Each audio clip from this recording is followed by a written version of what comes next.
Assalamualaikum warahmatullahi wabarakatuh. Good morning. How are you? I am Jilan as your presenter today. Will accompany you in the next 10 minutes in our program Good Morning.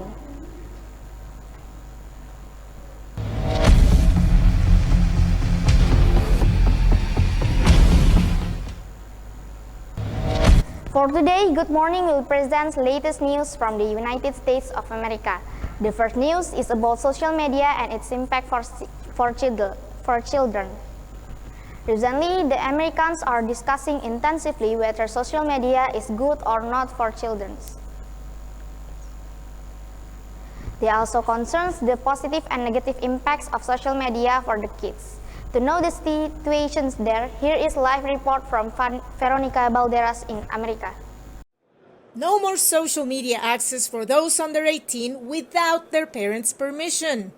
That will be the new standard in Utah when two new laws signed by Republican Governor Spencer Cox take effect in March 2024. Our administration is very concerned about how social media is affecting our children.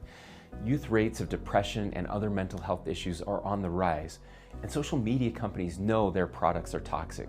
Other governors and lawmakers in several states also want social media companies to be held accountable for what they argue are addictive features. There is no scientific evidence, however, to conclude that social media is the sole cause of mental health problems in minors, says Mitch Prinstein, Chief Science Officer of the American Psychological Association. We instead need to talk about what are the specific features built into social media platforms, and what is the specific content that kids could be exposed to on social media that may be helpful or harmful to which specific kids. Meta, the company that owns Instagram, told VOA in a statement that besides removing content that promotes self-harm, it has tools that help teens have age-appropriate experiences. Snapchat is constantly being evaluated to make the platform safer, a spokesperson told VOA. Still, school districts in Seattle and other states have filed lawsuits blaming tech giants for a mental health crisis among students. Social media, more often than not, amplifies vulnerabilities that already exist. But it's a tool that has positive aspects too, according to digital media researcher Katie Davis. In terms of teens' access to information and support online for the different identities that they are exploring. Social media also creates educational opportunities, says researcher Linda Charmarman, an independent consultant for Meta. She encourages tech giants to work more closely with scientists and find effective ways to support the well-being of young social media users. Find interesting, innovative ways to notice that somebody is struggling. They could find ways in which they could make it not as enticing. Charmarman also believes parents and teachers should become well-versed on the benefits and challenges of social media so they can identify unwanted behaviors in children and provide adequate guidance. Veronica Balderas Iglesias, VOA News, Washington.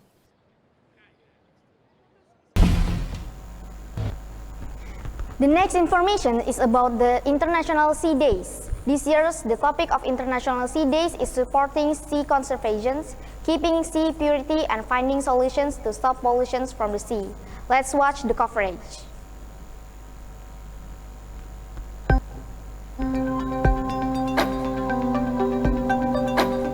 World Ocean Day is an opportunity to come together and galvanize support for conservation in the ocean, for keeping the ocean pristine, and to finding ways to stop pollution from the ocean.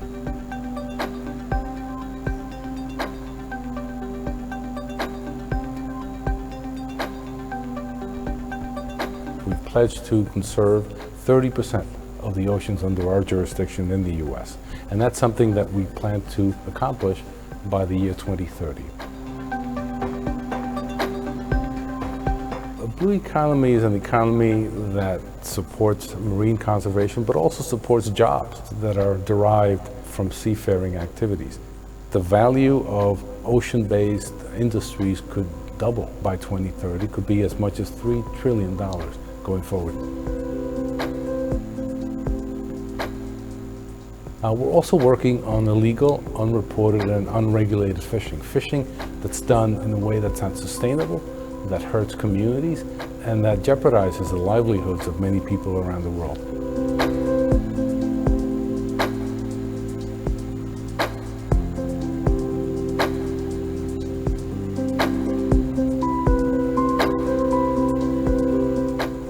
What they have chosen to do is to preserve their seas from Costa Rica all the way to the Galapagos. That's 500,000 square kilometers. And we're going to help them to look for ways to make sure that the marine environment is preserved for generations to come.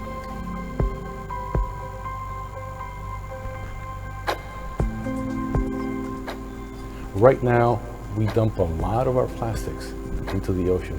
That's got to stop, and that, what you'll see, is the beginning of an effort to try and cut back on some of that waste. We're running out of time in order to clean up our oceans. We have a crisis with the ocean, and we have our work cut out for us.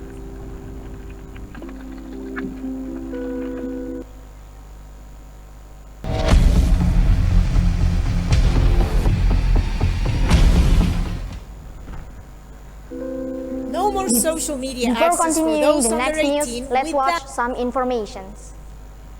The last piece of information is about recycled computers. In Benin, there is a startup company that's changed plastic jerry cans to become computers. This computers is using recycled components. Curious? Let's watch the coverage. Arthur Dadjo is a student in Cotonou, Benin, where innovation and recycling meet. For the past year, he has been using a computer he made himself. It is made from a plastic jerry can, assembled with recycled materials and parts from an old or broken computer to build what would become the computer's motherboard and hard drive. Locals call it jerry, after the name for the containers. With royalty-free software installed, it is as good as new, and most importantly, cheaper. You can find a complete office computer between 300 and 350,000 in West African CFA franc. But with the components we bought with the help of the startup, we spent about 100 to 150,000 to have this computer. Biolab makes these jerry computers a digital innovation lab working in the fields of education and digital technology. The startup regularly organizes workshops to teach people how to make their own computers for free. The trainers say in addition to giving people access to cost-effective products, they want to help develop skills in innovation. Deuxième objectif, c'est justement celui de la stimulation de la The second objective is to stimulate creativity in children, because when they learn to do these jerrys, they learn to be able to solve the problems they are confronted with in their environment, using the material or the means they have at their disposal. Experts believe that the computer is increasingly an indispensable working tool, and that initiatives such as biolabs should be encouraged. A computer is a door to a world of opportunities. So, of course, making it accessible to the greatest number of people is beneficial for these people, for society in general. We can only see something positive in it. The training to learn how to build a jerry is offered for free, but participants have to find the components to build their own computers themselves. Biolab has been in operation for 4 years, and founders say that hundreds of people have already taken advantage of the training sessions and built their computer. The startup is now working to make these self-built computers available to schools located in remote areas. With that, Biolab says it could bridge the digital gap, one jerry at a time.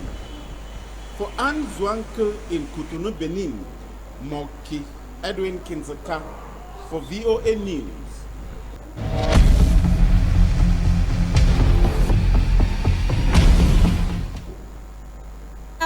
parents' permission. That's all the various That will be the new information from standard in America Utah. delivered World in the Ocean Good Days. Morning program today. Hope the information is useful and also increasing your knowledge. I, Jilan, with the Good Morning crew, withdraw from your mobile screen and see you next.